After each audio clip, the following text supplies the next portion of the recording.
کائنات نے مقامات بڑھا دیے اور مختلف صفتوں کے حساب سے اللہ نے مقام بڑھا دیے۔ میرے عزیزو ذرا لغت کی کتاب اٹھائیے۔ سجدہ کرنے والے کو عربی میں کہتے ہیں ساجد، جو اللہ کی بارگاہ میں سجدہ کرتا ہے۔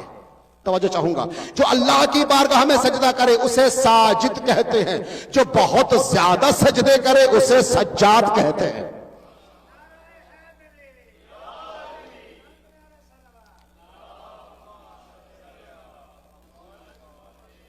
جو سجدہ کرے اسے ساجد کہتے ہیں۔ اس میں فاعل کا صیغہ ہے عربی میں ساجد، سجدہ کرنے والا۔ جو بہت زیادہ سجدے کرتا ہے اسے کہتے ہیں سجاد، یہ قانون ہے عربی کا۔ جو بہت زیادہ جھوٹ بولنے والا ہے اسے کہتے ہیں کاذب، جو جھوٹ بولنے والا ہے اسے کہتے ہیں کاذب، جو بہت زیادہ جھوٹ بولنے والا ہے اسے کہتے ہیں کذاب۔ کام کرنے والے کو کہتے ہیں فاعل، بہت زیادہ کام کرنے والے کو کہتے ہیں فعال۔ عربی کا قانون ہے، صفت مشبہہ ہے، صفت لے لیے، اسم مبالغہ کا صیغہ ہے۔ سجاد اسم مبالغہ کا صیغہ ہے، جو بہت زیادہ عبادتیں انجام دے، بہت زیادہ سجدہ انجام دے۔ لیکن ترجمہ کرنے والوں نے غلط ترجمہ کیا، ساجد کے نیچے بھی لکھا سجدہ گزار، سجاد کے نیچے بھی لکھا سجدہ گزار۔ مگر بہت بڑی خیانت ہے اگر ساجد و سجاد میں تمیز نہ کر سکے۔ میرے عزیزو، جب انسان سجدے میں جاتا ہے تو ساجد کہلاتا ہے، اور سجدے میں جانے کے لیے ضروری ہے کہ آپ کے 7 اعضاء زمین پہ جائے۔ پیشانی، 2 ہاتھ، 2 گھٹنے، 2 پیر، جب تک زمین پہ نہ آئے اسے ساجد نہیں کہتے۔ سجدہ کی شرط اساسی یہ ہے کہ یہ 7 اعضاء 7 زمین پر آ جائے۔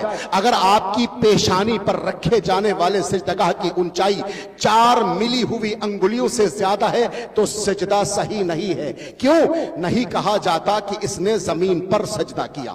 سجدگاہ کی شرط یہ ہے کہ 4 ملی ہوئی انگلیوں سے زیادہ نہ ہو، حالت اختیاری میں، حالت اضطراری میں نہیں۔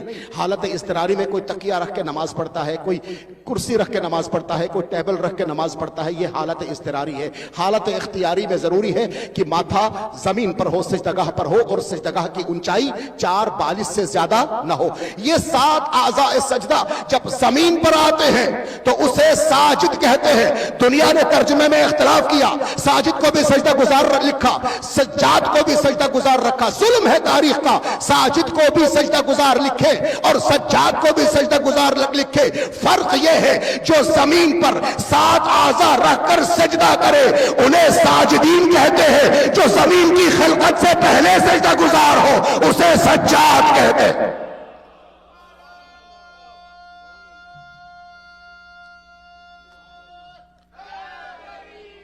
جو اپنے سجدے کی کیفیت کو وجود میں لانے کے لیے زمین کا محتاج ہو اسے ساجد کہتے ہیں، زمین خود جس کے سجدوں کی محتاج ہو اسے سجاد کہتے ہیں، اور جو فرش پہ رہ کر اللہ کی عبادت انجام دے اسے ساجدین کہتے ہیں، اور جو عرش پر اللہ کا سجدہ انجام دے اسے سجاد کہتے ہیں۔